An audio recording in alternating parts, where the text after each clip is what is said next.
বৃষ্টি তো আর ধরবে বলে মনে হয় না গো জবা। হ্যাঁ, মুষলধারে তো পড়েই যাচ্ছে। কি হবে বলো তো? 3 দিন ধরে কাজে বের হতে পারছি না।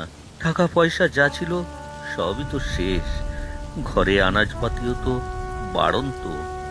অত চিন্তা করো না, প্রতি বছর বর্ষাতেই তো এরকম হয়। দেখো, সব ঠিক হয়ে যাবে। আর ঠিক হয়েছে, পরিশ্রম তো এত করছি, কিন্তু সুখের মুখ তো আর দেখতে পাচ্ছি কোথায়। আমার বাবা বলতেন, পরিশ্রমের ফল মিঠা হয়।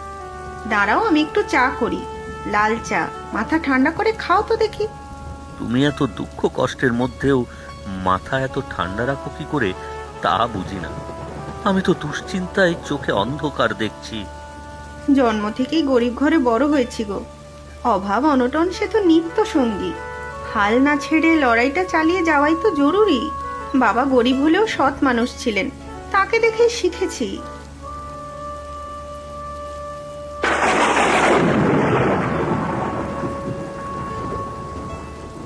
এই নাও চা। বিস্কুট নেই কিন্তু। দাও, বিস্কুটে আর কাজ নেই। চা পাতা যে শেষ হয়নি এই ঢের। চা খেয়ে একবার ছাতা নিয়ে সমিতির দিকে যাও তো। গত বছর তো নদী বাঁধের কাজ হয়েছিল, যদি এবারও শুরু হয়। হ্যাঁ তাই তো, আমার তো মাথাতেই ছিল না। বাঁধ মেরামতের কাজ শুরু হলে মাসখানিকের কাজের বন্দোবস্ত হয়ে যাবে। আমি চাই দেখি গিয়ে। আরে দাঁড়াও দাঁড়াও, ছাতাটা তো নিয়ে যাও। ভিজলে জর্জারি হলে আরো বিপদ। তুমিও পারো জবা। আরে দিনমজুরের কাজ করি, রোদ বৃষ্টি মাথায় করেই তো কাজ। দুবেলার দুমুঠো অন্নের জোগাড়।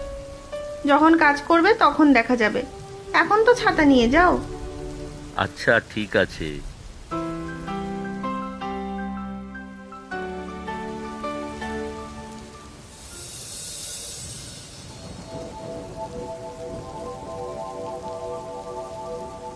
রঘু, ও বাবা রঘু, আরে ও রঘুর বউ, কোথায় গেলে গো সবাই? ওমা, পিসিমা, আপনি এখন বৃষ্টির মধ্যে? বলছি বাপু, বলছি, সাধ করে তো আর আসিনি। আগে তো ঘরে উঠি, এই পোটলা পুটলি সবই ভিজে গিয়েছে।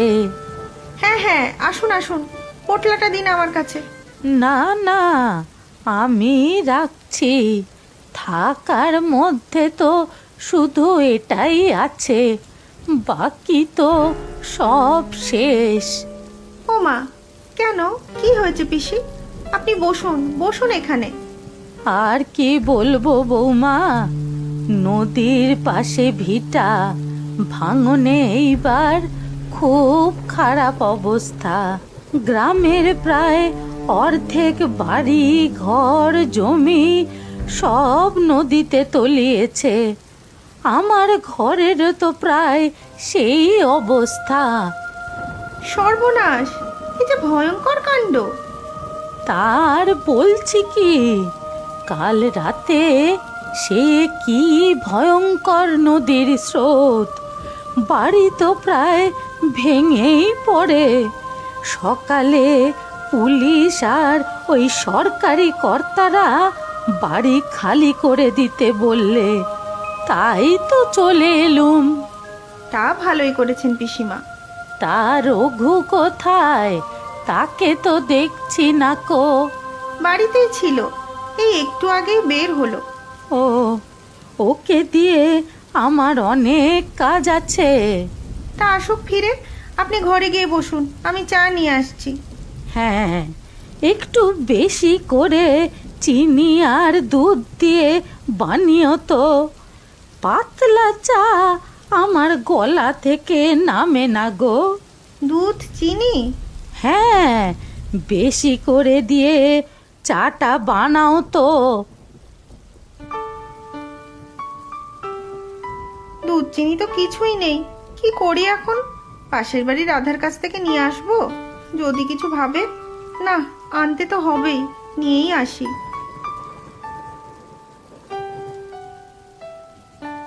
কি গো, চলে এসেছো? কি হলো ওখানে? না, বাঁধের কাজ এখনো শুরু হয়নি, দু একদিনের মধ্যে জানা যাবে। পিসিমা এসেছেন তোমার, তোমার কাছেই দরকার। সর্বনাশ, এর মধ্যে আবার পিসি? হাতে একটাও টাকা নেই, খাওয়াবো কি? এই চুপ চুপ, শুনতে পেয়ে যাবেন। কি করবে জবা? দুজনে দুমুঠো খাওয়ার সংস্থান নেই, তার উপর পিসি। ওরে বাবা, পিসির কিন্তু আবার খুব নাক উঁচু, ভালো জিনিস ছাড়া চলে না। কি করবে জবা? জোগাড় করতে হবে, তোমার পিসি বলে কথা। এই তো পাশের বাড়ি থেকে চেয়ে চিনি আর দুধ নিয়ে এলাম পিসিমার চায়ের জন্যে। এবারে দেখো তোমাকে খুঁজছে কেন। সর্বনাশ হয়েছে জবা, সর্বনাশ হয়েছে। কিছু চেয়ে বসলে তো আমি শেষ। কি যে হবে? চলো আগে কথা বলো, দরকার কি সেটা তো শোনো। আচ্ছা ঠিক আছে, যাই গিয়ে দেখি।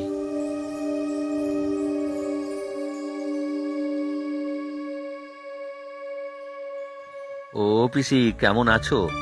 সর্বনাশ হয়েছে বাবা রঘু, তোর এই পিসির কপাল পুড়েছে রে। আমার ঘর বাড়ি সব গেল রে। তোর এই পিসি এখন পথের ভিখিরি। এমন বলছো কেন পিসি? আমরা তো আছি। সব জানি রে বাছা, সব জানি। তোদেরও হাড়ির হাল, কিন্তু কি করব বলতো? তোরা ছাড়া আমার যে আর কেউ নেই। চিন্তা করবেন না পিসিমা, সব ঠিক হয়ে যাবে। আপনি এখন থেকে আমাদের কাছেই থাকুন। বড় ভালো মেয়ে গো তুমি। আর বাবা রঘু, বাড়িটা আমার অর্ধেক প্রায় জলের তলায়। যিনি